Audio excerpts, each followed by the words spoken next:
बिस्मिल्लाहिर्रहमानिर्रहीम। इस वक्त प्रायोरिटी जो है हुकूमत की वो ये है कि लोगों को बचाया जाए। जो प्रॉपर्टी है उसको बचाना जो कि इल्लीगल प्रॉपर्टी है या इल्लीगल जगहों पे बनी हुई है या ऐसी जगहों पे बनी हुई है जहाँ पे सैलाब का बहाव बड़ी तेज़ी से आ रहा है, उनको बचाना तो मुमकिन नहीं है। लेकिन at the very same times जो प्रायोरिटी है इस वक्त वो ये है कि जनाब किसी न किसी तरीके से जितने लोग हैं, जाने जो हैं, इंसानी जाने जो हैं, जो जानवर मवेशी हैं, उनको बचाया जा सकता है तो बचा लिया जाए। उसमें आर्म्ड फोर्सेस जो हैं वो जनाब अपने बड़े अहसन तरीके से काम कर रही हैं यहाँ पे। और वैसे भी हमने देखा है चाहे ज़लज़ला हो, चाहे सैलाब हो, चाहे कोई भी काम हो, उसमें जनाब फ़ौज को ज़रूर बुलाया जाता है, क्योंकि जो अपने इदारे हैं, सिविलियन इदारे हैं, वो कहीं ना कहीं आके अपने हाथ खड़े कर देते हैं और कहते हैं नहीं जी इस तो अगे साढ़े को काम नहीं होता। सो फिर आप उसी तरफ देखते हैं, पिंडी की तरफ देखते हैं, फ़ौज की तरफ देखते हैं और फिर उन्हीं की तरफ आप नज़र लगा के बैठते हैं, उन्हीं के साथ होप स्पिन करके बैठ जाते हैं, जिनको फैशन के तौर पे तनकीद का निशाना भी बनाया जाता है। एनीवेज़, ये तो एक लंबी बहस होगी। क्या हम नए डैम्स बनाने जा रहे हैं? डैम्स जो हैं वो नए बनाने की ज़रूरत है, इसमें कोई शक नहीं है, लेकिन नए डैम्स बनाना एक लॉन्ग टर्म स्ट्रेटजी है, क्योंकि डैम्स की तरफ अगर हम जाएंगे तो उसमें तो कई साल लग जाएंगे। तो वो ठीक है, बनने चाहिए, लेकिन उसका फ़ैसला भी कर लें तो मेरे ख्याल में बेहतर है। नंबर 2, रेजरवॉयर्स जो हैं उनको इन प्लेस या उनको एक्टिव क्यों नहीं किया जा रहा? उनको एक्टिव करना चाहिए था। क्या हम थोड़ा सा पीछे नहीं रह गए? इन सब चीज़ों को पहले से हमने डिसाइड करके रख लेना चाहिए था, क्योंकि क्लाइमेट चेंज जो है वो ओवरनाइट तो हुई नहीं, ये रातों रात तो क्लाइमेट चेंज नहीं हो गई ना, इसमें अरसा लगता है। और ये सामने इंडिकेटर्स आ रहे थे और पिछले कई माह से बल्कि कई सालों से इंडिकेटर्स आ रहे थे कि जनाब क्लाइमेट चेंज जो हो रही है और क्लाइमेट चेंज होने की वजह से सैलाब भी आ सकते हैं, मौसम में भी तब्दीलियां आ सकती हैं और जो फसलों की बिजाई का मौसम होता है वो भी चेंज हो सकता है। तो उसमें लेकिन पहले स्ट्रेटजी बन जाती तो मेरे ख्याल में ज़्यादा बेहतर था। और एक स्ट्रेटजी नहीं, इसमें 3 प्रॉन्ग स्ट्रेटजी बनाने की ज़रूरत थी और वो पहले बननी चाहिए थी। लेकिन 3 प्रॉन्ग स्ट्रेटजी, मतलब जैसे मैंने डैम्स का आपको बोला, that is a long term strategy, mid term strategy और शॉर्ट टर्म स्ट्रेटजी भी होनी चाहिए थी। वो क्यों नहीं हुई, उसको मैं ज़रूर जानना चाहूँगा कि वो क्यों नहीं हुई, जब हमें पता था कि सैलाब भी आ सकते हैं, मौसम में तब्दीलियाँ भी आ रही हैं, तो ये सारी चेंजेस क्यों नहीं हुई, ये मैं ज़रूर जानना चाहूँगा। इसके साथ साथ मैं ये भी जानना चाहूँगा, क्योंकि लोगों के जहनों में सवाल है, क्योंकि अगर देखा जाए तो इंडिया जो है, मैं सारे इंडिया की बात नहीं करता, कभी भी नहीं करता सारे इंडिया की बात, मैं सिर्फ़ और सिर्फ मोदी हुकूमत की बात करता हूँ, क्योंकि हिंदुस्तान के लोग जो हैं उनमें से मेजॉरिटी लोग जो हैं वो चाहते ये हैं कि पाकिस्तानियों के साथ, पाकिस्तान के साथ अच्छे ताल्लुकात हों। लेकिन जो इस वक्त की हुकूमत है उसका एक माइंडसेट है, हिंदुत्व माइंडसेट है, ठीक है, और उसके साथ साथ वो जनाब उसकी सोच मुख्तलिफ है। उसने कई मरतबा कोशिश भी की पिछले कुछ अरसे में कि किसी न किसी तरीके से कभी पानी बंद करके, कभी पानी खोल के, कि जनाब यहाँ पे जो फसलों की बिजाई होनी है उस टाइम पे इनको पानी की या तो रुकावट हो जाए या पानी बहुत ज़्यादा आ जाए। वो कर चुके हैं ये काम सारा। लेकिन इस बार जो अब ये सैलाब आया है, ये सैलाब भी कोई इंडिया की दहशत गर्दी का नतीजा तो नहीं है, इसको भी मैं जानना चाहूँगा और इसको भी रूल आउट नहीं किया जा सकता। इसके अलावा अगर देखा जाए तो मिलिटरीली इंडिया जो है वो बहुत बुरी तरह शिकस्त खा चुका है, ठीक है, और जब उसने मिलिटरीली शिकस्त खाई तो उसने समझा कि डिप्लोमेटिकली वो बहुत कुछ अचीव कर सकता है, कि उसके लोग जो हैं वो राइट प्लेसेस पे मौजूद हैं in the corridors of power. मैं इंटरनेशनल लेवल पे बात कर रहा हूँ कि वो राइट जगहों पे उसके लोग मौजूद हैं और वो डिप्लोमेटिकली इस जंग को जीत जाएगा। यहाँ पे उसको फिर बुरी तरह शिकस्त हुई। नाउ अब इस बार अगर देखा जाए, जहाँ पे 50% टैरिफ लग जाता है अमेरिका की तरफ से इंडिया पे, इंडियन प्रोडक्ट्स पे, और इस वक्त जो सिचुएशन है वो ये है कि जनाब उसके इर्द गिर्द के जो सारे हमसाए ममालिक हैं, छोटे छोटे जो कंट्रीज़ है, बांग्लादेश देख लें, नेपाल देख लें, and there are so many other countries, Myanmar देख लें, ये सारी जो मुल्क हैं वो सब जो है इंडिया से पीछे हट रहे हैं। सो मच सो कि जो अपने आप को इंडिया पूरी दुनिया में मार्केट करता रहा पिछले कई सालों से, कि वेस्ट को मार्केट करता रहा और कहता रहा कि इस रीजन में अगर चाइना के साथ कोई टक्कर ले सकता है तो वो सिर्फ और सिर्फ इंडिया है, वो हेजमनी का ख्वाब भी उसका चकनाचूर हो चुका है इंडिया का, just because of one mind set, and that is Modi's mind set and Hindutva mind set के साथ ये अप्रोच शुरू हुई थी और वो खुद उनके लिए एक डिज़ास्टर बन चुकी है। वेपनाइजेशन ऑफ वाटर की भी मैं यहाँ पे ज़रूर बात करना चाहूँगा, बहुत ज़रूरी है, बहुत अहम है, कि जो मैं ज़िक्र कर रहा था कि पहले कई मरतबा कोशिश कर चुका है इंडिया कि जनाब किसी न किसी तरीके से पानी रोके पाकिस्तान का, जब यहाँ पे फसलों की बिजाई होनी है उस वक्त पानी या तो खुला छोड़ दे या बिल्कुल रोक दे। एक दो दफ़ा तीन दफ़ा वो अटैम्प्ट ये कर चुका है, क्योंकि इस बार जो फ्लड्स आए हैं, जैसे मैंने अभी आपसे जिक्र किया कि दहशत गर्दी का उसमें कोई अंसर तो मौजूद नहीं है, वो भी मैं जानना चाहूँगा, जिसको हम कह सकते हैं वेपनाइजेशन ऑफ वाटर। ये सब चीज़ें मैं जानना चाहूँगा। I have the right person with me जो कि शायद हमें सारे सवालों के जवाब दे दें। फेडरल मिनिस्टर हैं क्लाइमेट चेंज के, मुसद्दिक मलिक साहब मेरे साथ मौजूद हैं। मुसद्दिक साहब, millions and billions of dollars worth water, ये जो फ्लड वाटर है, सैलाब का जो पानी है, इट्स गोइंग वेस्ट।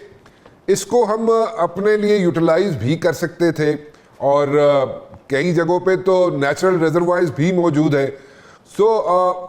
उसके लिए कोई स्ट्रेटजी बनानी पड़ेगी या कैसे उसको वर्कआउट किया जा सकता है? इज इट पॉसिबल जी? राना साहब, सच्ची बात ये है कि ये जो गुफ्तगू है डैम्स की और कैनाल्स की, ये सियासी तौर पे बहुत ज्यादा पोलराइज हो जाती है। ठीक। और इसका कोई मस्बत नतीजा नहीं निकल पाता, जमहूरियत में भी नहीं निकल पाता, डिक्टेटरशिप में भी नहीं निकल पाता। और 1 साल 1.5 साल तो मैं वजीर भी रहा पानी का, उससे पहले भी रहा था 2013 जी। तो मैं अक्सर सोचता हूँ कि ये क्यों है आखिर ऐसा। और मेरी असेसमेंट ये है कि उसकी वजह ये कीमत है जो हम शक की अदा करते हैं। यानी सूबे जो हैं उनको वफाक पे शक रहता है, एक सूबा जो है उसको दूसरे सूबे पे शक रहता है, इनको शक रहता है कि शायद पंजाब उसका पानी चोरी करता है या कर लेगा, बलूचिस्तान को शक रहता है कि शायद सिंध उसका पानी चोरी कर रहा है या कर लेगा। तो अब जब भी डैम की बात होती है, जब भी कोई कैनाल की बात होती है, जब भी एग्रीकल्चरल प्रोडक्टिविटी की बात होती है, यानी कोई तरीका सलीका जिससे पिवट्स के जरिए या ड्रिप इरिगेशन के जरिए, यानी 1 गैलन पानी से 1 सेर फसल के बजाय अगर 1 गैलन पानी से 5 सेर फसल निकल आए तो क्या हर्ज है। लेकिन ये गुफ्तगू होती है जो टेक्निकली तो बड़ी साउंड है, मगर क्योंकि सियासी तौर पे इसे शक की निगाह से देखा जाता है तो सोचा ही जाता है कि ये जो कह रहा है ये कुछ असल में करेगा। और अच्छा, ये सब बहाना है एग्रीकल्चरल प्रोडक्टिविटी का, हमारा पानी चोरी करेगा। काहे को कोई पानी चोरी करेगा? हमारे पानी के मामलात, हमारा जो डैम है, क्योंकि आपने डैम से बात का जिक्र शुरू किया, ये वाटर स्टोरेज नहीं होता सिर्फ, ये वाटर रेगुलेटर होता है। इसका क्या मतलब हुआ? यानी हमें अपने मैनग्रोव्स और अपनी वेटलैंड्स को और सी वाटर को वापस आने से रोकने के लिए तकरीबन 8 से 8.5 मिलियन एकड़ फुट पानी चाहिए, जो हर वक्त इनखला होता रहे समंदर में, ताकि समंदर वापस नहीं आए। सिंध का इसमें भला है, बाकी भी साहिली इलाकों का इसमें भला है। ठीक, तो ये बात है। दूसरे, हमें पानी नहीं चाहिए, हमें पानी चाहिए रबी और खरीफ की फसल जब उगा रहे होते हैं उस वक्त, हर वक्त नहीं चाहिए पानी। ठीक, क्योंकि ह्यूमन कंजम्पशन में तो पानी जो आता है वो सिर्फ 5 से 7% है, दैट्स इट। बाकी तो 93% या 94% पानी जो है वो तो एग्रीकल्चर में इस्तेमाल हो रहा है। और एग्रीकल्चर क्या है? 2 क्रॉप्स हम करते हैं, एक रबी की, एक खरीफ की। ठीक। अब एक मरतबा तो हमारे पास पानी होता है, जिस तरह अभी ये फ्लडिंग सीजन है, लेकिन दूसरा जो हमारा सोइंग सीजन है उसमें पानी हमारे पास कम होता है। अब भाई, अगर हमारे पास डैम्स हों तो हम क्या करेंगे? सबसे पहले तो पूरा साल छोड़ेंगे 8 मिलियन एकड़ फुट पानी। यानी अभी अब ये चल रहा है सैलाब, तो हो सकता है न जाने 8 से कितना ज्यादा मिलियन एकड़ फुट पानी बिला वजह ही समंदर में चला जाए। और जब पानी की जरूरत होगी कि वो जाए समंदर में तो पीछे पानी नहीं होगा। मगर अगर हमारे पास स्टोरेज हो तो हम पहले ये चीज करेंगे कि पूरे साल हल्के हल्के से 8 मिलियन एकड़ फुट सालाना की रफ्तार से पानी समंदर में बहता रहे, ताकि समंदर वापस नहीं आए और जमीन को खराब करे। दूसरा हम क्या करेंगे, हम पानी को उस वक्त इस्तेमाल करेंगे जब रबी और खरीफ का सीजन आते हैं, और जब वो सीजन नहीं होते तो इस्तेमाल नहीं करेंगे, उसको स्टोर करते रहेंगे। तो दोनों सीजन्स में हमारे पास इतना पानी होगा कि वो जो हमारे सैपलिंग होते हैं, जो सीड जिसको अपने जब सोइंग सीजन आता है तो फौरी तौर पे पानी चाहिए, और अगर उसको 10 दिन 20 दिन पानी ना मिले तो वो कमजोर हो जाता है या मर जाता है, या उसकी यील्ड खराब हो जाती है, या कॉर्न का साइज या वीट का साइज खराब हो जाता है, वो नहीं होगा। इस वजह से रैशनल आर्ग्यूमेंट तो बड़ा सीधा है कि जितनी स्टोरेज होगी उतना ही पानी स्टोर होगा, उतना ही रेगुलेट होगा, उतना ही हम इस्तेमाल करेंगे जब हमें जरूरत होती है। उससे हमारी प्रोडक्टिविटी बढ़ जाएगी, हमारी फूड सिक्योरिटी के मसाइल हल हो जाएंगे, और हर सूबे के मसाइल हल होते चले जाएंगे। लेकिन जो है उसका तो वो इलाज हकीम लुकमान के पास भी नहीं था, और हकीम लुकमान को तो खैर इंतकाल किए भी अब सदियां बीत गई, तो अब क्या शक का इलाज किया जाए। शक का इलाज करने के लिए हमने कई मरतबा कोशिश की, और मैंने भी कोशिश की कि टेलीमीट्री का निज़ाम जो है उसको इंट्रोड्यूस कर दिया। टेलीमीट्री क्या है आपको तो मालूम है, आपने कई प्रोग्राम मेरे साथ बिजली के हवाले से किए। इस तरह फीडर है, और फीडर में एक एक जो इलेक्ट्रॉन है उसका हिसाब होता है। ये जैसे आपके घर में मीटर लगाओ, तो एक एक इलेक्ट्रॉन जो आपके घर में आता है आप उसका बिल दे देते हैं। बिल्कुल इस तरह टेलीमीट्री वही टेक्निक इस्तेमाल करते हुए एक एक बूंद पानी जो एक सूबे से दूसरे सूबे में जाती है उसका हिसाब रखता है, तो उसके बाद कोई शक ही नहीं रह जाएगा। लेकिन न जाने क्यों टेलीमीट्री भी लगने को कुछ कंसेंसस नहीं बन पाता। अभी तो बना हुआ है, थोड़ा सा हम लगा भी रहे हैं, इंशाल्लाह एक आध साल में लग भी जाएगा। उसके बाद उम्मीद यह है कि शक कम हो जाएगा या खत्म हो जाएगा। शक कम या खत्म होगा तो फिर इंशाल्लाह डैम्स भी बनेंगे, कैनाल्स भी बनेंगी, और फूड प्रोडक्टिविटी भी जो है वो बेहतर। सो अगर मैं ये पूछूं आपसे मुसद्दिक साहब कि चले टेलीमीट्री वाला निज़ाम जो है आप लोग उसको इन प्लेस करेंगे और साल डेढ़ वो चलेगा, लेकिन जिस स्विफ्ट जितने तेज़ी से यहाँ पे क्लाइमेट चेंज हो रही है उसमें क्या मतलब व्हाट आर द चांसेस, उसमें क्या श्योरिटीज़ हैं कि जनाब वो साल डेढ़ बाद ट्रस्ट डेफिसिट जो है वो ख़त्म हो जाएगा और फिर once again we can go for the dams. लेकिन डैम्स भी तो इट्स उसमें तो वक्त लगता है, उसमें तो काफ़ी साल लग जाते हैं। सो इमीडिएट कोई रिलीफ मिल सकता है, कोई इमीडिएटली कोई ऐसी स्ट्रेटजी, कोई ऐसी थॉट प्रोसेस चल रहा है हुकूमत के जहन में जो किया जा सके? देखिए बात यह है कि आप तो मुझसे ज़्यादा जानते हैं कि इस मुल्क में कितना बड़ा एलीट कैप्चर। तो ये मुझे वज़ीर आज़म ने हुक्म दिया कि तुम गिलगित बल्तिस्तान जाओ, तो मैं 3 दिन में तकरीबन 750 किलोमीटर मैंने मोटर गाड़ी में सफ़र किया, और कोई 20-30 किलोमीटर हमने ट्रैक किया पहाड़। आप यकीन माने किसी गरीब आदमी का होटल नहीं दिखा, किसी गरीब आदमी का रिजॉर्ट नहीं दिखा। सब अमीर तरीन जो आपके मेरे दोस्त हैं उन्हीं ने वहाँ पे होटल बना रखे हैं, उन्हीं ने रिजॉर्ट बना रखे हैं, और क्योंकि उनके पास बहुत ताकत है तो उन्हें एनओसी भी मिल जाती है। और बाद लोगों के पास तो इतनी ताकत है कि बगैर एनओसी के ही बना लेते हैं वो, और बनाते हैं पानी के मुंह के ऊपर। जब सैलाब आता है तो वो, जब आपने देखे हैं कई वो बुर्द होते हुए आपने वो देखे हैं होटल और रिजॉर्ट्स, लेकिन जो आपने नहीं देखा वो ये है कि जब वो बुर्द होते हैं तो उनका कंक्रीट जो है वो वेपन बन जाता है, मिसाइल बन जाता है नीचे की कच्ची बस्ती। वेरी ट्रू, बिल्कुल। आपने जो नहीं देखा वो ये है कि लोहे के गार्डर जो हैं वो उसी तरह उड़ते पड़ते जाते हैं नीचे की आबादियों की तरह, जिस तरह बड़े बड़े बोल्डर्स 20,000 फुट की बुलंदी से आ रहे होते हैं। बिल्कुल सही।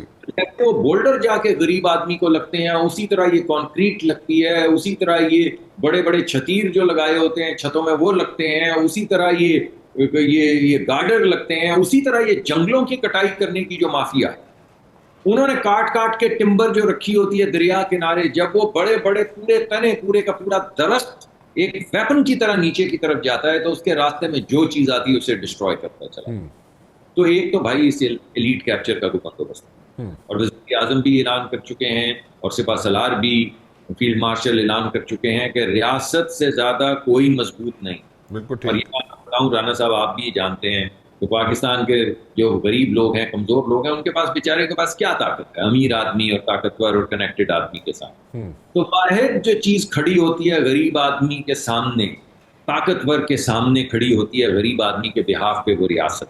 तो रियासत को बड़ा पड़ेगा। तो रियासत को ये इलीगल तजावुजात जो हैं, जो इलीगल हाउसिंग सोसाइटीज हैं जो डूब जाती हैं क्योंकि वो दरिया किनारे बना लेते हैं, उसके पैसे भी ज़्यादा लेते हैं कि आपको पानी का व्यू मिलेगा, मगर उसके बाद जब बर्बादी होती है तो कोई वाली वारिस नहीं। उतनी देर में ज़मीनें भी बिक चुकी होती हैं, उतनी देर में मकान भी बन चुके होते हैं, उतनी देर में रिजॉर्ट भी आ चुके होते हैं। तो एक तो ये टिम्बर माफिया, दूसरी ये हाउसिंग की इलीगल हाउसिंग। हाउसिंग है वो तो अच्छा, भले भले भली अच्छी बात है, ये हाउसिंग, मगर इलीगल जो हाउसिंग सोसाइटीज़ हैं उनके मामलात, और तीसरा जोनिंग। पहले ज़माने में तो ऐसे, वो आपको याद होगा कि हमारे इंजीनियर वो कागज़ों के ऊपर लाइनें वाइनें खींच के फुट्टे से नाप के प्लान करते थे। अरे भाई, अब सैटेलाइट इमेजरी आ गई है, अब ड्रोन के स्वार्म्स आ गए हैं, अब आर्टिफिशियल इंटेलिजेंस और मशीन लर्निंग आ गई है। अब हम लोकल डेटा जनरेट करके रियल टाइम में एनालाइज कर सकते हैं। अब हम डिजिटल ट्विन्स बना सकते हैं, यानी पहाड़ी इलाकों का एक डिजिटल पैरेलल बना के देख सकते हैं कि इतना पानी आएगा तो कहाँ से बहेगा, और शहरों को डिजिटल ट्विन्स बना सकते हैं कि अगर कराची, लाहौर या मुल्तान में फ्लड आता है, या रहीम यार खान में, तो किस तरह का ड्रेनेज सिस्टम चाहिए जो उसको उसकी ताब ला सकेगा। जब ये सारी चीज़ें मौजूद हैं तो इनको कर गुजरने में कुछ हर्ज नहीं है, मगर कुछ ताकतवर लोग जिनके इंटरेस्ट इस चीज़ में है कि इस तरह की जोनिंग मोनिंग ना हो, तो ताकत का इस्तेमाल करते हैं। तो अब रियासत को उनके सामने खड़ा होना पड़ेगा। तो मेरा ये ख्याल है, ये मेरा मुकदमा है कि ये एक अहम चीज़ है। एक और चीज़ है जो शॉर्ट टर्म में सोल्यूशन है, वो राणा साहब ये है कि हर डिस्ट्रिक्ट के अंदर, बजाय इसके कि आप पंजनत जब पहुंच जाए मिलियन से ऊपर का फ्लड, मिलियन क्यूसिक से ऊपर का फ्लड, तो आप सोचें कि दाएं जानिब तोड़ के सिंध डबोना है, या बाएं जानिब तोड़ के बलूचिस्तान डबोना है, या पोर्ट मोमिन को बचाने के लिए कुछ और तोड़ना है। तो इसके बजाय अगर हर डिस्ट्रिक्ट के अंदर एक रेजर्वोयर बनाया जाए, जैसे कि अमेरिका और यूरोप में आपने देखा होगा कि कुछ इलाके होते हैं, जंगलात होते हैं, वहां पे कुछ नहीं बनने देते, तो आप पानी को ब्रीच करके वहां छोड़ दें, उससे जंगल भी आबाद होता रहेगा, पानी का प्रेशर भी कम होता रहेगा। और अगर हर डिस्ट्रिक्ट में कुछ मील बाद, या 50 मील बाद, या 50 किलोमीटर बाद, या 20 किलोमीटर के बाद अगर किनारे, दरिया किनारे अगर कोई ऐसा रिजर्वोयर होगा, तो आपका पानी का प्रेशर, जैसे जैसे पानी बहता चला जाएगा वैसे वैसे डिसिपेट होता चला जाएगा, और किसी भी जगह पे बड़ा सैलाब नहीं आएगा। फिर भी हो सकता है कुछ नुकसान हो, मगर उनकी नौयत ये नहीं होगी जो अभी दिखती है। और प्लस आपका फॉरेस्ट कवर बढ़ेगा। ये फॉरेस्ट कवर क्या है? फॉरेस्ट कवर जो है, ये आप समझ लें फैक्ट्री लगी हुई है दुनिया के कार्बन डाइऑक्साइड को खाने की। ठीक है, आपने बड़ा सही बताया कि भाई यहाँ पे इंक्रोचमेंट्स, दिस दैट, माफियाज, सब कुछ है। अभी क्या होगा अभी एज ऑफ नाउ? तो अभी तो हम सिर्फ ये चाह रहे हैं कि जो उन लोगों के जान और माल का तहफ़्फ़ुज़ रहे, उनके मवेशी जो है वो बच जाएँ, उनका वो लाइवलीहुड है वो बच जाए। जो फिजिकल इंफ्रास्ट्रक्चर है उसका इस वक्त कोई कुछ नहीं कर सकता। 10 दिन की इतला या 10 घंटे की इतला पे तो वो डैमेज होगा, फसलें तबाह होंगी, जो जो जो दरियाओं के बीच लगी हुई हैं। ये जो रिवायात बनी हुई हैं जिसमें लोगों ने दरियाई ज़मीन जो है उसके ठेके दिए हुए हैं, वहाँ पे आबादियाँ बनाई हैं, ये फौरी तौर पे हल हो सकता है। इनमें से कोई मैंने आपको बड़ा डैम बनाने का मंसूबा नहीं बताया जिसके लिए 9 साल या 4 साल या 6 साल चाहिए या फंड चाहिए। तो ये वो चीज़ें हैं जो फौरी तौर पे की जा सकती हैं। इसमें सिर्फ रियासत को इन्फोर्समेंट और रिट ऑफ स्टेट जो है इस्टेब्लिश कर दी, वो इंशाल्लाह करेंगे। देखिए, टेक्निकल हल सियासी हल नहीं होता। कुछ 30-20 साल में हमारे सामने यही बात आई है, ना कोई जमहूरी हुकूमत डैम बना सकी, ना कोई गैर जमहूरी हुकूमत डिक्टेटरशिप डैम बना सकी। तो पॉलिटिकल कंसेंसस जो है ना, वो लेजिटिमेसी देता है। वो लेजिटिमेसी जो है वो चाहे डिक्टेटरशिप में पैदा की जाए या जमहूरी, तो आसान रास्ता है, जमहूरियत में पैदा की जाए। इस वक्त तो अस्करी इदारे भी साथ खड़े हैं और जमहूरी इदारे भी साथ खड़े हैं, तो कर डालें एक मरतबा, क्या मसला है। कोई आपके ख्याल में अगर साल 1.5 साल के बाद, जैसे कि आप कह रहे हैं, अगर डैम्स की तरफ जाया जाए तो इमीडिएटली कितने एक डैम्स बनाए जा सकते हैं, नंबर 1।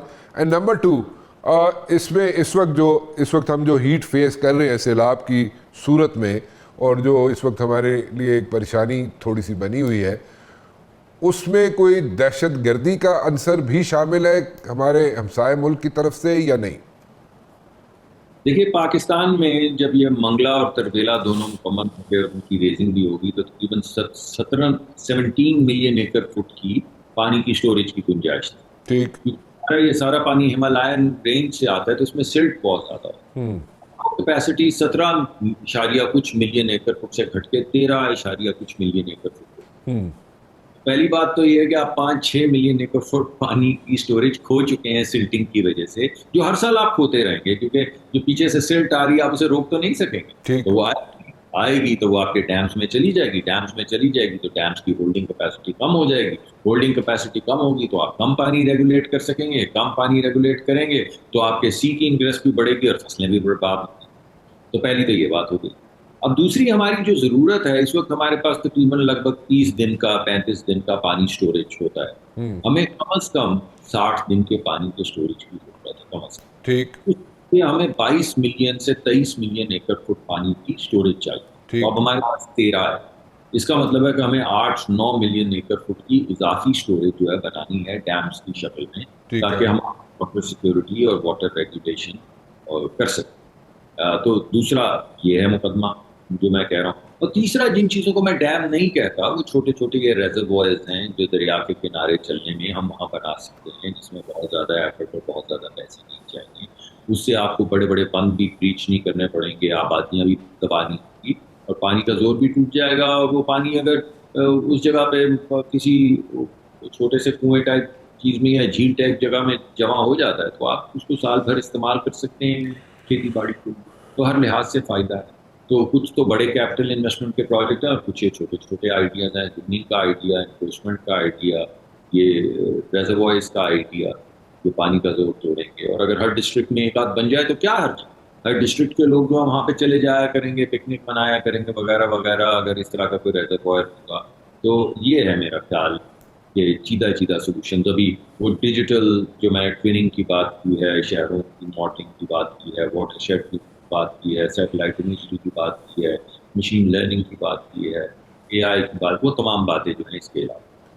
मुसद्दिक साहब एक छोटी सी ब्रेक ले लूँ, वापस आता हूँ। जी मुसद्दिक साहब, सो अभी इमीडिएटली रेजर्वॉयर्स की तरफ फोकस किया जाएगा, डैम्स की तरफ नहीं किया जाएगा, अगर मैं आपकी बात सही समझाऊँ। अभी तो हम सिर्फ लोगों को बचाने की कोशिश करें, वो तजावीज़ once this thing is over, उसके बाद की बात कर रहा हूँ। अब आपको मालूम है कि ये तमाम मामलात रेजर्वॉयर्स के, फॉरेस्ट के, इरिगेशन के, ये 18वीं तरमीम के बाद सूबों के पास जा चुके हैं। तो हमारा ये काम, मेरी ये नौकरी है, और मैंने चीफ मिनिस्टर से इनको ये कहा भी था कि my only job is to make you successful, that's it. तो हमारा ये काम है कि हम पॉलिसीज़ बना के उसको लॉबी करें, सीसीआई में लेकर जाएं, एक कंसेंसस डेवलप करें। तमाम बातें जो मैं कह रहा हूँ, अगर तमाम सूबे ये समझे कि अच्छी चीज़ है उनके लिए, तो फिर एक नेशनल पॉलिसी के तौर पर इनको एक्सेप्ट कर लिया जाए और इनको चलाया। So अभी nothing is like final yet, you know. Policy बनाने के लिए मैंने सेक्रेटरी साहिबा से दरख्वास्त की है, बेचारी बहुत मेहनत कर रही है, उनको मैंने दरख्वास्त की है कि वो ये पॉलिसीज जो हैं इन्हें बनाना शुरू करें। अच्छा, अभी पॉलिसी बनाना शुरू करें। अच्छा, दूसरा मैंने आपसे एक क्वेश्चन किया था मुसद्दिक जी। देखिए, हमारी नेशनल अडेप्टेशन पॉलिसी है, हमारी बेशुमार पॉलिसी बनी हुई है, लेकिन ये जो जिन चीज़ों का मैं जिक्र कर रहा हूँ, ये स्पेसिफिकली उनमें इंट्रोड्यूस करके, रिवाइज करके, ज़्यादा रोबस्ट करके, ज़्यादा साइंटिफिक एविडेंस की बुनियाद पर पॉलिसीज बनाने की बात कर रहा हूँ। ऐसा नहीं कि पॉलिसीज अभी बननी शुरू की, पॉलिसीज रिवाइज करने की ज़रूरत है, ताकि ये तमाम बातें, ये गुफ्तगू जो आप और मैं कर रहे हैं, अगर साइंसदान भी कहें कि हाँ ये अच्छी चीज़ें हैं, तो फिर सूबों के पास इनको ले जाया जाए और सोशलाइज किया जाए, लॉबी किया जाए। अच्छा, दूसरा मैंने आपसे एक क्वेश्चन किया था कि इसमें कितने % चांसेस हैं कि इसमें कोई हमारा हमसाया मुल्क जो है, जो कि इंडिया को रेफ़र कर रहा हूँ मैं, कोई दहशत गर्दी का कोई अंसर है इसमें, जो फ्लड्स आज आए हुए हैं यहाँ पे? राना साहब, इसके दो जवाब हैं। एक तो ये कि जंग के फौरन बाद जो नॉर्दर्न, जब उन्होंने सिंतास मुआहदा, इंडस वाटर ट्रीटी से इनहराफ करने की नाकाम कोशिश की, बिकॉज उस ट्रीटी में तो कोई गुंजाइश ही नहीं थी उसको सस्पेंड करने की, यानी कोई इंस्ट्रूमेंट ही नहीं, यानी एक चीज़ पॉसिबल ही नहीं है तो आप कर कैसे सकते हैं। और वही बात हुई कि बाद में इंटरनेशनल कोर्ट्स ने भी यही कहा कि भाई इसमें कोई यूनिलैटरलिज्म की प्रोविजन नहीं है, आपको बैठ के बात करके किसी न किसी सोल्यूशन की तरफ जाना होगा। तो एक तो ये बात हुई, मगर उसके फ़ौरन बाद जब ये हमारी जंग ख़त्म हुई, अगरचे उनके पास कोई ज़्यादा बड़े रेजर्वॉयर्स नहीं है वहाँ पे, बिकॉज उनके जो इलाके हैं, जो 3 वेस्टर्न रिवर्स हैं, उसमें उनको सिर्फ run of the river dams बनाने की इजाज़त है और वही बने हुए हैं।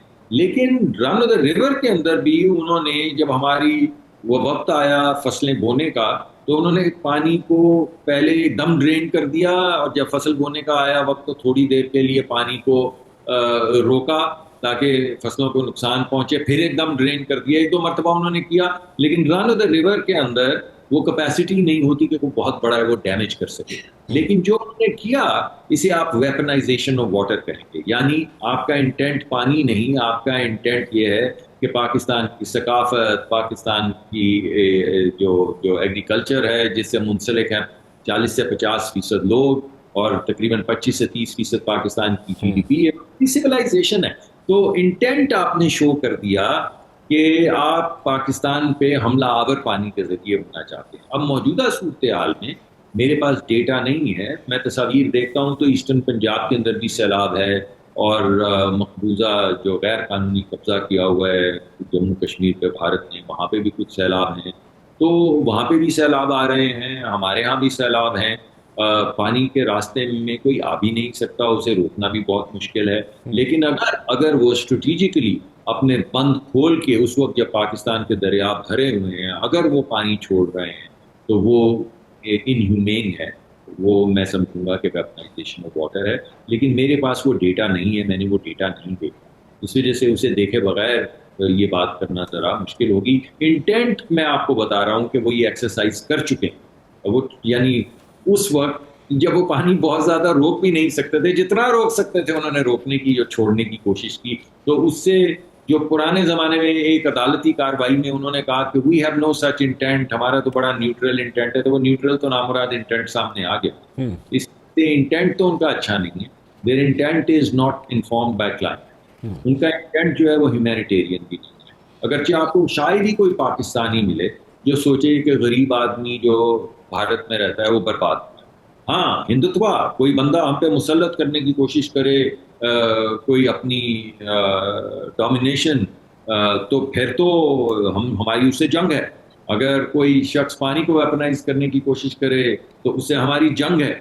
अगर कोई पाकिस्तान की इक़्तिसादी तरक्की के रास्ते में हायल हो तो उससे हमारी जंग है। अगर कोई मुसलमानों का इस्तेहसाल करने की कोशिश करे तो उससे हमारी जंग है। अगर कोई बिलखुसूस कश्मीरियों का इस्तेहसाल करे या उनका जेनोसाइड करने की कोशिश करे या हमारी बच्चियों की चादरें नोचने की कोशिश करे तो उससे हमारी जंग है। लेकिन हमें गरीब आदमी से क्या लेना देना? हम क्यों चाहेंगे कि किसी गरीब आदमी की डिस्ट्रक्शन हो? गरीब आदमी जो 2-4 एकड़ पे खेती बाड़ी करता है, हम क्यों चाहेंगे कि उसकी डिस्ट्रक्शन हो? मगर ये हिंदुत्व की जो डॉक्ट्रिन है, ये डॉक्ट्रिन बड़ी खतरनाक है, क्योंकि ये इंस्पायर्ड है किसी और ही चीज से। इसके अंदर रैशनल आर्गुमेंट नहीं, इसके अंदर पॉलिटिकल आर्गुमेंट भी नहीं, इसके अंदर एक और ही किस्म की सोच है, हिंदू डोमिनेशन की, हेजेमोनिक डिजाइन की। तो वो हेजेमोनिक डिजाइन की मैनिफेस्टेशन आप 2 दफा तो उनकी ये जंगी, ये जिसमें उनको मुंह की खानी पड़ी, और उनके वो क्या वजीर आजम कहते थे, हम राफाल नहीं ले सके वक्त पे, चिड़ियों की तरह राफाल उनके गिर रहे थे जो उन्होंने वक्त पे ले लिए थे। तो मैं ये कह रहा हूँ कि उनका इंटेंट नहीं है सही। इस सैलाब के अंदर उन्होंने क्या किया है, मुझे ज़रा आप मौका दीजिए कि मैं डेटा देखूं कि क्या ये पानी का बहाव है जिसे वो रोक नहीं सकते थे, या उन्होंने जान के जब पाकिस्तान के दरिया भरे हैं तो अपने बंद जो हैं उनसे पानी खोला है। ये मैं अगर देख पाऊँ तो फिर आपको बताऊँगा, मगर ये मैं आपको यकीन से बता सकता हूँ कि मोदी साहब जो हैं उनका intent is informed by hegemony, his intent is informed by Hindutva, और इस वजह से ये हमारे गुमान में नहीं होना चाहिए कि कोई वो ह्यूमैनिटेरियन चीज़ें सोच रहे हैं या क्लाइमेट के मुतालिक सोच रहे हैं। आप सोचिए कितनी अजीब सी बात है कि कई यानी मिलियंस ऑफ ईयर्स से पानी बह रहा है, एक बंदा खड़ा हो जाता है कि मैं पानी का बहाव रोक दूँ। मिलियंस ऑफ ईयर्स से पानी बह रहा है, वो कहता है मैं रोक दूंगा। ये तो ऐसे ही है कि वो बोले कि यहाँ पे सरहद खत्म हो जाती है, मैं यहाँ से हवा को नहीं गुजरने दूंगा, फूल का जो इतर है वो है उसको आगे नहीं जाने दूंगा, कैसे रोकोगे भाई? तो वो फजूल बातें, फजूल डॉक्ट्रिन जो है, जो क्लाइमेट के खिलाफ है, जो ह्यूमैनिटी के खिलाफ है, और एक ऐसा मुल्क जो खुद लोअर राइपेरियन है, यानी उसका भी पानी रुक सकता है। अगरचे हमें इससे कोई गर्ज नहीं है, हम क्यों चाहेंगे कि वहाँ के गरीब लोग जो है उनको नुकसान पहुंचे, जैसा मैंने आपसे पहले कहा। लेकिन खुद लोअर राइपेरियन है, वो इस तरह की बातें करेगी, उसे जेब नहीं देती। मगर उसे जेब तो कुछ भी नहीं देता, क्योंकि उसका डिज़ाइन जो है वो हेजेमोनिक है, वो रैशनल नहीं है, वो ह्यूमैनिटेरियन नहीं है, वो एनवायरमेंटल नहीं है, वो नतीजा है। मुसद्दिक मलिक साहब, मैं कमर्शियल ब्रेक की तरफ जाना चाह रहा हूँ, वापस आता हूँ। जी मुसद्दिक साहब, वो हेजमनी का जो डिज़ायर थी इस रीजन में, वो तो उसकी फिजल आउट कर गई, और वो कहते हैं कि ये नेट सिक्योरिटी प्रोवाइडर है। मैंने कहा अपनी तो कर नहीं सकते, अपनी कर ले तो बहुत है। वही वो जो हेजमनी के डिज़ायर था उसका, वो इंडिया का, वो तो वो खैर वो फिजल आउट कर गई चीज़ें, क्योंकि वो तो 4 दिन का कॉन्फ्लिक्ट तो नहीं, वो 3 घंटे 45 मिनट का मैं कॉन्फ्लिक्ट समझता हूँ, उसमें वो सारी चीज़ें फिजल आउट होगी। हेजमनी 57 मिनट्स में ही खत्म कर दी थी भाई। जब 85 जहाज 4 मिसाइल 5 मिसाइल लेकर उड़े, यानी 450 मिसाइल मुख्तलिफ तरफ से पाकिस्तान की तरफ आए, तो आपके ख्याल में बहावलपुर के साथ वो किसी मस्जिद के साथ बने सिर्फ 3 घर उड़ाने के लिए आ रहे? ये तो उनका बेड़ा गर्क कर दिया 4 जहाजों ने हमारे जो उड़े। तो फिर उनको समझ आई कि नहीं भाई यहाँ से तो हटो, और फिर इधर उधर फिरते रहे कि सुलह करवा दो, जंग रुकवा दो। तो हम तो पहले ही डायलॉग की बात कर रहे थे, हमने सिर्फ 4-5 दिन डायलॉग की बात नहीं। जब इन्होंने इल्जाम तराशी शुरू की, हमने कहा जवाब डायलॉग है। जब इन्होंने कहा कि नहीं इसका हम बदला लेंगे, ये करेंगे, तो हमने उस वक्त भी कहा कि हमसे डायलॉग नहीं करते, किसी मल्टीलैटरल फोरम से कर लें, दोस्त ममालिक से कर लें। और जब इन्होंने जंग की तो हमने कहा अब डायलॉग, अब जंग ही होगी। फिर जब जंग हार गए तो हमसे पूछा लोगों ने कि क्या चाहता, हमने कहा अब कर लें डायलॉग, जंग तो हार चुके हैं। इस वजह से हम तो अमन पसंद मुल्क हैं, हमेशा से डायलॉग चाहते हैं, मगर डायलॉग अकेला नहीं, डायलॉग कश्मीर पे भी होगा, डायलॉग राइट्स पे भी होगा, डायलॉग इंडस वाटर ट्रीटी पे भी होगा, डायलॉग हर चीज पे होगा, एक कॉम्प्रिहेंसिव डायलॉग होगा। अगर उन्होंने होश के नाखून लिए तो फिर हो सकता है कि हम सारे जो है हम साए हैं, तो अपना अपना काम करें और अपने अपने मुल्क की तरक्की और गुर्बत मिटाने की तरफ सोचें। अच्छा, एक चीज़ बताएं कि ये 28th अमेंडमेंट जो है, इज दैट इन द ऑफिंग? मैंने तो राणा साहब कोई ऐसा कागज नहीं देखा, कोई नहीं। मैं वैसे ज़ाती तौर पर समझता हूँ कि बाद हमारे एडमिनिस्ट्रेटिव कंट्रोल्स जो हैं वो कम्प्लीटली आउट ऑफ बैक हो चुके हैं, क्योंकि मैं इससे पहले, ये सियासत में आने से पहले मैनेजमेंट करता था या स्ट्रैटेजी कंसल्टिंग करता था। तो वो स्पैन ऑफ कंट्रोल जो होता है ना, एक नेचुरल इकोनॉमीज ऑफ स्केल होती है, जिसके बाद आपको नुकसान होना शुरू हो जाता है स्केल का। पहले आपको फायदा होता है स्केल का, फिर आपको नुकसान एडमिनिस्ट्रेटिव होना शुरू हो जाता है, जिसको डिस इकोनॉमीज ऑफ स्केल कहते हैं। तो मुझे आज दफा लगता है कि ये हमारे शहर, हमारा जो एडमिनिस्ट्रेटिव फंक्शन है वो कुछ बेतरतीब हो गया है, और उसका स्केल इतना बढ़ गया है कि कोई भी एक शख्स इसे नहीं चला सकता। तो हमारी एडमिनिस्ट्रेटिव जो कुव्वत है उसको बहाल करने के लिए, चाहे वो फाल करने हो, हमारी लोकल वो बॉडीज को फाल करना हो, एम्पावर करना हो, चाहे एडमिनिस्ट्रेटिव यूनिट्स जो हैं बनाने पड़े छोटे बड़े डिवीजन लेवल पे, एडमिनिस्ट्रेटिव कंट्रोल जिसको मैं पहले रिट ऑफ द स्टेट भी कह रहा था, वो इस्टेब्लिश करना बहुत ज़्यादा ज़रूरी है। तो अगर मैं ये कहूँ कि आइंदा आने वाले दिनों में पार्लियामेंट के अंदर नए सूबे बनाने की बहस एटलीस्ट शुरू हो जाएगी, और किस तरीके से कितने सूबे किस किस प्रोविंस में बनाने हैं, तो वो गलत तो नहीं होगा? देखिए, बहस जिसका आप जिक्र कर रहे हैं वो तो लोकल बॉडीज को एम्पावर करने की भी शुरू हो सकती है। ठीक है। इन सूबों के अंदर एडमिनिस्ट्रेटिव यूनिट्स को एक ऐसे तरीके से चलाने की भी शुरू हो सकती है कि एडमिनिस्ट्रेशन और रेट ऑफ द स्टेट बढ़ सके, वो सूबों की भी हो सकती है। ठीक है। ये तो डिपेंड करता है। असल मामला जो है ना, असल में वो बात सियासत की तरफ चली जाती है कि सूबे बन जाने चाहिए। मैं तो कह रहा हूँ कि आउट ऑफ कंट्रोल हो चुका है, rate of the state establish होने चाहिए, एडमिनिस्ट्रेटिव यूनिट्स को कंट्रोल में आना चाहिए, तरीकाकार पे बैठ के कह रहा है। ठीक। तो नए सूबे की तरफ हम जा रहे हैं, उसको एडमिनिस्ट्रेटिवली उसको, ताकि हम बेहतर तरीके से मुल्क को चला सकें। और दूसरा मैं ये पूछना चाहूँगा आपसे कि ये तो आपने फरमाइश की है। जी, मैंने फरमाइश की, बिल्कुल की है। मैंने फरमाइश की है, बिल्कुल की है। मैंने बिल्कुल फरमाइश की है कि जनाब नए सूबों की तरफ हमें जाना चाहिए, और मेरे ख्याल में इन सो मेनी वर्ड्स आप भी उसी चीज़ की बात करें एडमिनिस्ट्रेटिवली, ताकि हम हैंडल कर सके बड़े एडमिनिस्ट्रेटिव कंट्रोल। जी हाँ, तो वो इतने बड़े बड़े एरियाज़ को एक बंदा एडमिनिस्ट्रेटिवली कंट्रोल नहीं कर सकता। So we should have like new provinces, ताकि एडमिनिस्ट्रेटिवली हम उसको हैंडल कर सकें, और लोकल गवर्नमेंट सिस्टम भी इन प्लेस लेके आए, ताकि चीज़ें जो है ऐसे तरीके से चल सके, और लिखत पढ़त का काम जो है वो करें पार्लियामेंटेरियंस, जो उनका काम है। सो एनीवेज, सो उसकी तरफ हम जाएंगे। सो दूसरा मैं ये पूछना चाहूँगा आपसे कि ये क्यों अफवाहें उड़ रही हैं बार बार। मतलब मैं अगर as a student of political science अगर पूछे मेरे से, तो कोई एज सच मुझे कोई ऐसी सिचुएशन नज़र नहीं आ रही कि जिसमें हुकूमत जो है या शहबाज शरीफ साहब जो है उनका कोई उनके लिए कोई प्रॉब्लम हो। मुझे नहीं नज़र आता कि उनके लिए कोई प्रॉब्लम है, ठीक है। बट देन अगेन ये क्यों अफवाहें ज़ोर पकड़ रही हैं बार बार कि जनाब शायद कोई चेंज आ जाएगी, शायद कुछ ऐसे हो जाएगा, वैसे हो जाए, क्यों, वाई? वैसे तो कोहिबन सिगार लगा के रात को बैठ के, तो आपको पता है इस्लामाबाद की महफिलों में बहुत सी बातें होती हैं। हुकूमत अभी बनी भी नहीं होती तो पहले ही उसकी शुरू हो जाती है गुफ्तगू कि जनाब 3 महीने हुकूमत टिक जाएगी। लेकिन अभी क्यों जोर पकड़नी है? Why now? Is there any specific reason to it? Rana साहब, मैं तो आपको बताऊं, आपने सवाल और जवाब दोनों तो दे दिया। वो बेचारे शाम को सिगार पीने, वो क्या बात अच्छा चलो, मतलब शाम गुजरने नहीं पाएगी। वो बैठते हैं वहां पे, 2-4 वजीर भी आ जाते हैं, वहां पे 5-6 बड़े सेक्रेटरी भी आ जाते हैं, वहां पे कुछ जर्नलिस्ट भी दानिश्वर आ जाते हैं, वहां पे सिगार भी होता है, वहां पे गप भी होती है। तो वो क्या गप मारे अगर शाम को बैठे इस्लामाबाद में? इस्लामाबाद एक अपना मुल्क है पूरा, वहां पे उसकी अपनी एक सियासत, वहां के अपने पंटर इकट्ठे होते हैं। तो अब उन्होंने कुछ तो कहना है। वैसे मैं नहीं सुनी ये किसी तरफ से कोई ऐसी बात नहीं है, मगर पंटर फिर क्या करेंगे? हाँ, गल सही है। नवा टॉपिक दसो ताकि फ्लोट किया जाए उथे, ताकि किसी और आरे लगन। सर मैं आऊंगा ना थोड़े को बैठने ऐसे बात करना पड़ता है, मैं नहीं। अच्छा, वो आते हैं गैब से या मज़ामी ख्याल। वाह वाह। मुसद्दिक साहब, thank you very much for talking to me. It's always a pleasure to have you. बहुत बहुत शुक्रिया आपका।